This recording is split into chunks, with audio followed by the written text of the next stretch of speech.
अस्सलामुअलैकुम बच्चों, कैसे हैं आप सब। उम्मीद करती हूँ खैरियत से होंगे। आज हम पढ़ेंगे उर्दू। दिल ना दुखे। क्या उन्वान है? दिल ना दुखे। मुझे बचपन की बहुत सारी बातें आज भी याद है। मुझे याद है कि मेरी अम्मी तरह तरह के मज़ेदार खाने पकाती थी और हम सब बड़े शौक़ से खाते थे। मैं एक रोज़ क्रिकेट खेलकर घर आया। मैं बहुत थका हुआ था। हाथ मुँह धोकर बैठा ही था कि अब्बू भी ऑफिस से आ गए।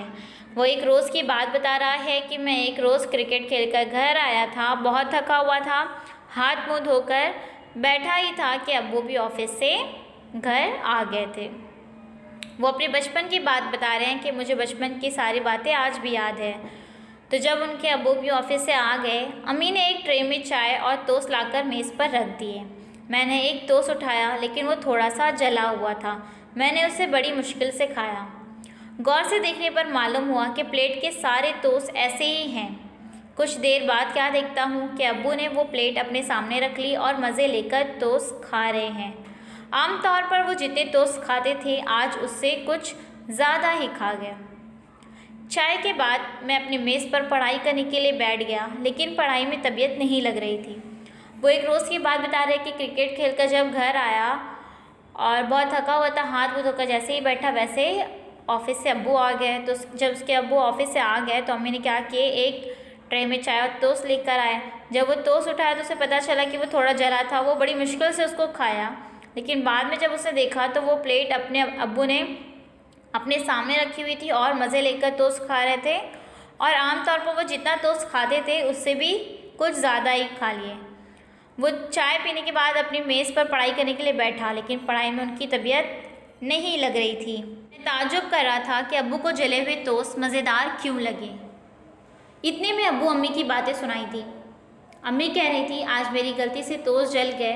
बेटे मोना से सिर्फ एक टोस्ट खाया, आपको भी वो बदमज़ा लगे होंगे। जब वो चाय पीकर पढ़ाई करने के लिए बैठा तो उसे तबीयत अच्छी नहीं लग रही थी। वो ताज्जुब इसलिए था कि अब्बू को जले हुए टोस्ट मज़ेदार क्यों लगे, क्योंकि उसने तो एक ही बड़ी मुश्किल से ख़त्म किया और देख रहा था कि अब्बू टोस्ट का प्लेट अपने सामने रखकर मज़े से खा रहे हैं। तो उसके कुछ ही देर बाद अब्बू अम्मी की बातें सुनाई दी। अम्मी क्या कह रही थी कि आज मेरी गलती से टोस्ट जल गए। बेटे मोना से सिर्फ एक टोस्ट खाया, आपको भी वो बदमज़ा लगे होंगे। फिर अब्बू की आवाज़ आई। वो नरमी से बोल रहे थे, टोस्ट बदमज़ा कहाँ थे, अच्छे थे। वैसे भी मुझे जले हुए टोस्ट पसंद हैं। उन्होंने अब्बू की आवाज़ क्या आई, वो क्या बोल रहे थे अम्मी से? वो कह रहे थे, बहुत नरमी से कह रहे थे कि टोस्ट बदमज़ा कहाँ थे, अच्छे थे। वैसे भी मुझे जले हुए टोस्ट पसंद हैं। मैं सोचने लगा, भला जले हुए टोस्ट भी किसी को पसंद आते हैं? फिर अब्बू ने ऐसा क्यों कहा? वो सोचने लगा कि अब्बू ने अम्मी को ऐसे क्यों बोले कि मुझे जले हुए टोस्ट पसंद है। अब्बू अपने कमरे में चले गए। मैं भी उनके कमरे में पहुंचा। अब्बू कुछ लिखने में मसरूफ़ थे। मैंने सलाम किया और उनकी कुर्सी के पास जाकर खड़ा हो गया। अब्बू ने सलाम का जवाब दिया और मुस्कुराकर पूछा, क्या बात है? जब ये बात हो गई उसके बाद अब्बू अपने कमरे में गए तो वो भी मोनस भी उनके कमरे के पीछे पीछे पहुँच गया। अब्बू कुछ लिखने में मसरूफ़ थे तो उसने क्या किया, सलाम किया और कुर्सी के पास जाकर खड़ा हो गया। अब्बू ने सलाम का जवाब दिया और मुस्कुराकर पूछा, क्या बात है? अब्बू, क्या आपको जले हुए टोस्ट पसंद है?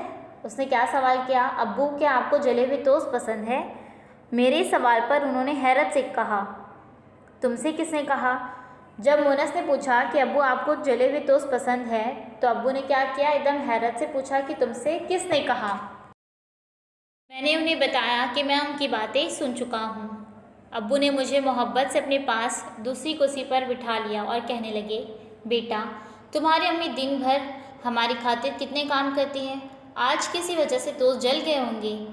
वो खुद भी परेशान हैं। तुमने सिर्फ एक टोस्ट खाया, मगर मैं भी ऐसा करता तो वो और ज़्यादा शर्मिंदा होती, इसलिए मैंने उन्हें खुशी से खा लिया। जब उसने पूछा कि अब्बू आपको जले हुए टोस्ट पसंद है तो उसके अब्बू हैरत से पूछे कि ये तुमसे किसने कहा? तो जब उसने बताया मोनस ने कि मैं उनके दरमियान की बातें सुन चुका हूँ तो अब्बू ने क्या किए, बहुत मोहब्बत से उसे अपने कुर्सी के पास बिठाया और क्या कहने लगे कि तुम्हारी अम्मी दिन भर हमारी खातिर कितने सारे काम करती हैं। अगर आज किसी वजह से टोस्ट जल गया तो कोई बात नहीं ना, अगर अम्मी आपकी ऐसे भी परेशान है क्योंकि आपने एक ही टोस्ट खाकर उठ गए, और अगर ऐसे ही मैं भी कहता कि हाँ टोस्ट जले हुए हैं, मुझे नहीं अच्छे लगे, मैं भी नहीं खाऊंगा, तो आपकी अम्मी बहुत ज़्यादा शर्मिंदा होती। तो इसीलिए मैंने उन्हें खुशी खुशी खा लिया। अब्बू के कमरे से निकलते हुए मैं सोच रहा था, मेरे अब्बू और अम्मी कितना ख्याल रखते हैं एक दूसरे का, दिल ना दुखे। क्या सोच रहा था? जब वो अपने अब्बू के कमरे से निकल रहा था तो वो ये सोच रहा था कि मेरे अब्बू और अम्मी कितना ख्याल रखते हैं एक दूसरे का, कि हमारी वजह से एक दूसरे का दिल ना दुखे। तो इस बात से आपको क्या समझ में आता है बच्चों? जैसे आपके साथ भी अक्सर ऐसा हुआ होगा कि आप जब स्कूल से घर लौटते हो और आपकी अम्मी आपके लिए खाना रेडी करके रखती हैं, लेकिन कभी हो जाता है कि वो कच्चा रह जाता है या कभी ज़्यादा जल जाता है रोटी या कभी, तो आपको भी समझ के लेना चाहिए, क्योंकि वो आपकी अम्मी जानबूझकर नहीं जलाती। आपकी अम्मी आपके लिए कितने सारे काम करती हैं घर के, और अगर किसी वजह से वो जल जाते हैं तो आप नाराज़ हो जाते हैं, आप गुस्सा हो जाते हैं, आप चिल्लाने लगते हैं, मैं ये नहीं खाऊंगा, मुझे ये नहीं पसंद है, ये इतना सारा जल गया, ये इतना ख़राब हो गया है ना। तो हमें ऐब नहीं निकालना चाहिए, बल्कि खुशी खुशी खा लेना चाहिए उनका दिल रखने के लिए, ताकि उनका दिल ना दुखे। ये सबक आपको सिर्फ इसलिए दिया गया है क्योंकि बाज़ औक़ात देखा गया है कि जब बच्चे ऐसे कभी कुछ होता है, अगर जल जाता है या कच्चा रह जाता है या कुछ भी, सिर्फ खाने के ही मामले में नहीं, किसी और मामले में भी देख लिया जाए, जैसे कपड़े वगैरह है ना, हर चीज़, तो उसमें बहुत सारे ऐब नुक्स निकालते हैं। खासकर देखा गया है कि बच्चे झगड़ने लगते हैं, लड़ने लगते हैं, चिल्लाने लगते हैं, गुस्सा दिखाने लगते हैं। तो ये सारी चीज़ें अच्छी नहीं हैं, ये बहुत गंदी आदतें हैं। तो आपको इनको सुधारना है, अच्छी आदतें अपने अंदर लाना है। अगर किसी वजह से कोई काम बिगड़ जाता है तो आपको सब्र करना चाहिए, ना कि गुस्सा जाहिर करना चाहिए, और अपनी वजह से दूसरे सामने वाले इंसान का दिल दुखाना नहीं चाहिए।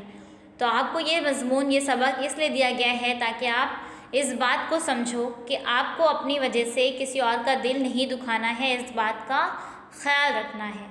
तो उम्मीद करती हूँ कि अच्छी तरह से आपको ये सबक समझ में आ गया होगा, और आइंदा आप भी इस बात का ख्याल रखेंगे कि आपकी वजह से किसी का दिल ना दुखे, चाहे वो अम्मी हो, अब्बू हो, बड़ी बहन हो, बड़े भाई हो, या जो भी हो, पड़ोस में कोई रहते हो, किसी से भी आपको इस बात का बहुत बहुत ख्याल रखना है कि आपकी वजह से किसी का दिल ना दुखे, किसी को परेशानी ना हो, किसी को शर्मिंदगी महसूस ना हो।